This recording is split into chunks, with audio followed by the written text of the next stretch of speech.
Alright, so we finished assembling our house, for the most part. Got all the planks on. We did a little archway over the door, put some more posters on.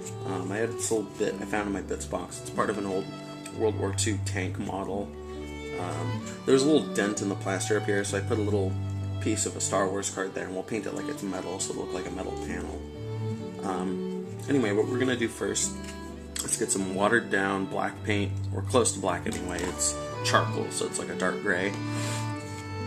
We're going to water it down a lot, and we're going to try and get all the pink that's showing, especially the ones in between the planks, because if you paint all the planks really dark colors and let it dry without doing the pink really stands out.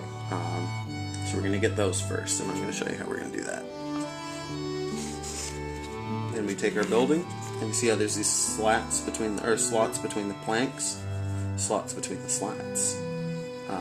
And it doesn't matter if we get it on the surrounding planks, because we're going to be painting over this whole thing anyway. I'm actually going to use a couple brushes for this, because this wide brush is good for some things and not for others.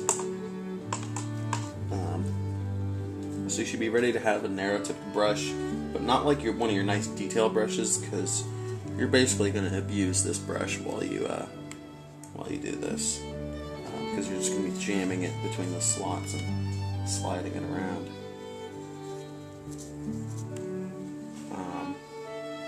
And so we'll continue to do this for the entire house.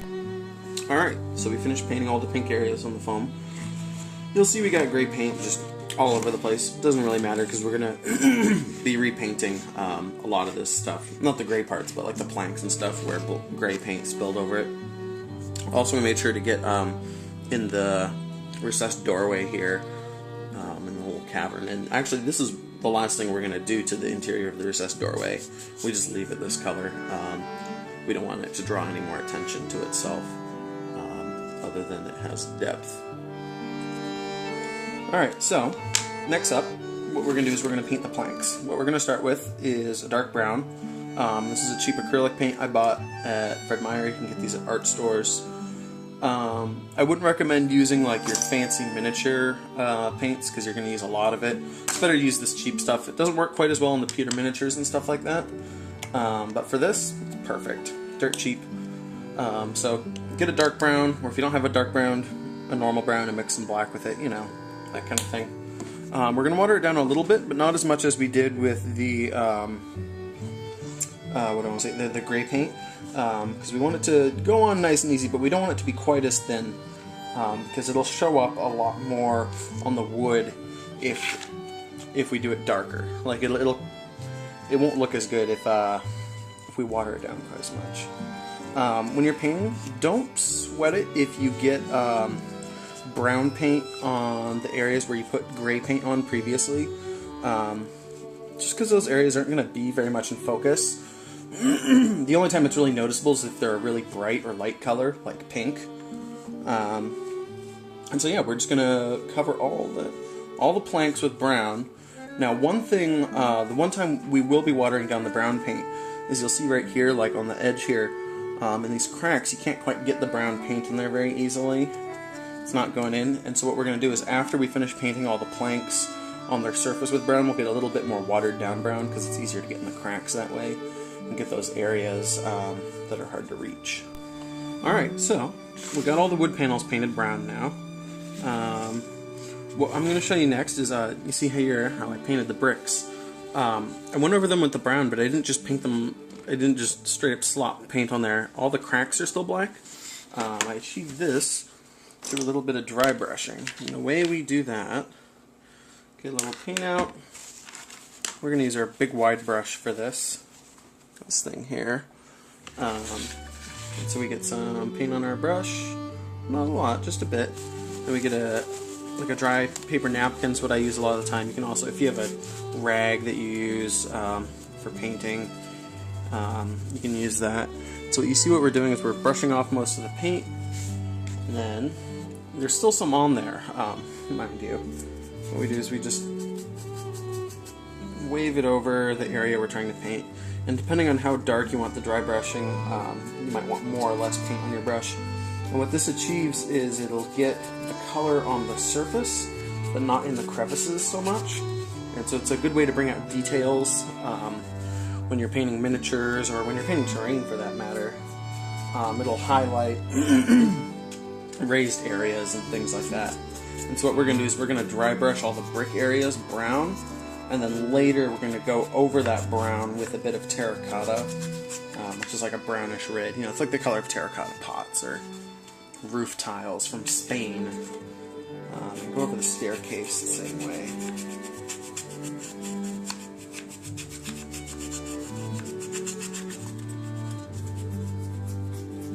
So that way when we do the next stage of painting, it'll look proper. For our next step, brown paint has mostly dried here. There's a few wet patches here and there, but I'm not sweating it. We're going to squirt out some more charcoal gray paint. And we're going to water this stuff down like crazy, way more than we did before with getting all the cracks and stuff. So we're going to dab out a lot of water from my water cup. We want this stuff nice and runny. Then what we're going to do is paint over all the brown.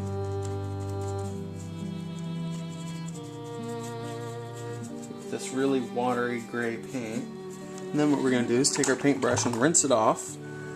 And not even wipe out all the water from it. Leave the water in the bristles. Splash around, do it some more. Yeah, there we go. And so the gray paint starts to sort of rinse away, but it leaves a very thin veneer of the gray paint we put on, and it especially settles in the cracks. It's like using inks and washes from like Games Workshop paints or other paint lines, except it doesn't give it like this sheen that really drives me nuts when I use Games Workshop inks. They feel like they need to all have like this glossy finish. And so it gives your boards a really great weathered look. Yeah, there we go. I'll do this side.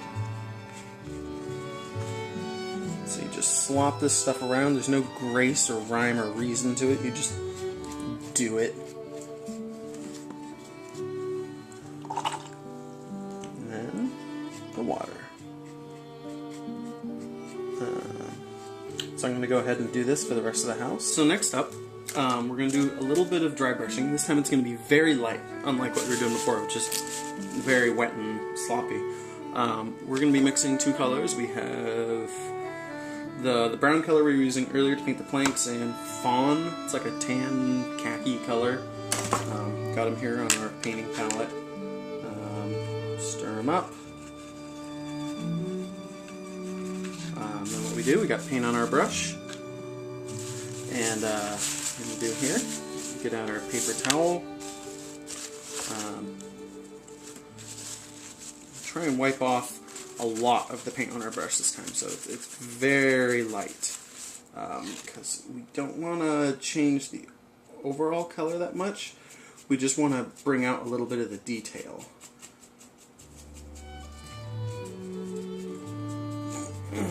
Give a little bit of variation in the color, but not a lot. You know, we don't want it to end up just being tan colored. We just want it to bring out the texture in the wood planks, to brighten up the corners. So I'm going to go ahead and do this all over the house. And after this, I think we're probably going to do one more set of dry brushing.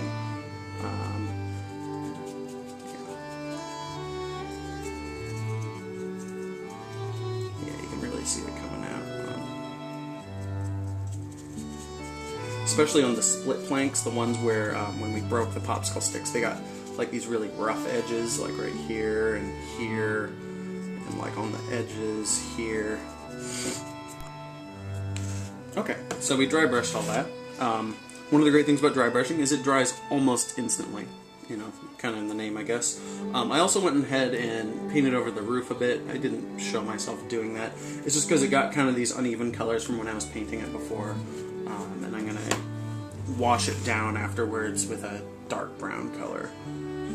But what we're going to look at now is painting our posters. Because we put all these posters up when we were building this puppy. And they've sort of picked up the colors of the building around them, so we're going to have to do something about that, because we want these things to stand out a little bit, make them interesting. So what we're going to do is we're going to pick out some colors to make them, because we want them all to be varied and different and interesting. Now, something to look out for is you don't want to make them really light colors, or if you do, it's going to take a lot of paint coats. So like making them something like yellow or orange is going to take a lot, unless you use foundation paints that have these like extra special like pigments. But we're gonna have some blue posters and I think a green one and maybe one of the yellow ones. I'm not too familiar with these foundation paints yet. I haven't used them very much, but they're interesting. So what we're gonna do for starters, that's a little better.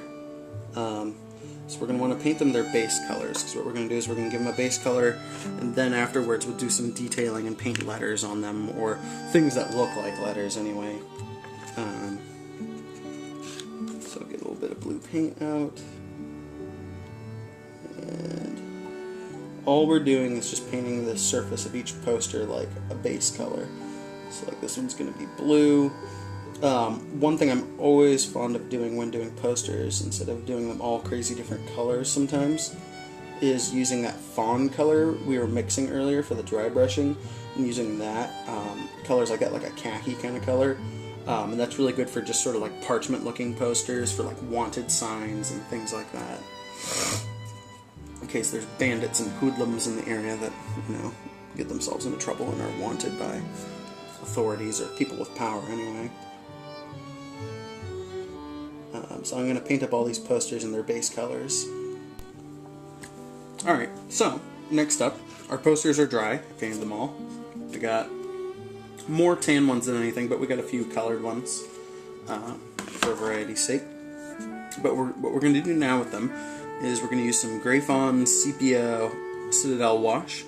If you don't have this, watered down brown paint is almost as good. This stuff spreads a little more differently than watered down paint though. I don't know, it's got like special oils in it or something like that. So what we're going to do is get a little bit on our brush, and here, like we'll start here, this is a good place, and just dab it on our posters, like so.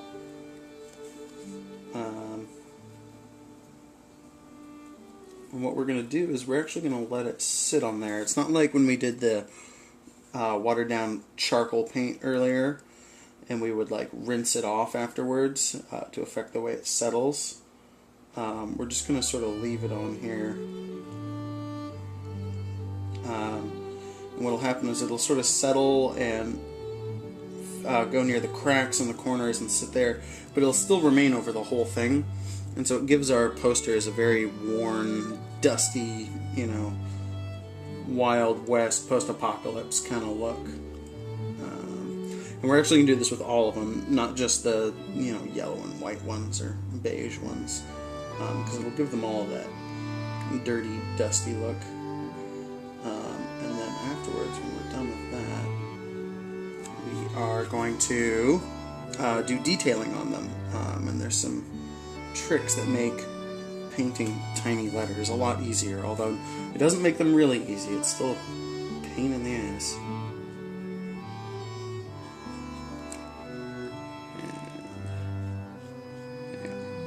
And I'm not going to show me doing all of this again.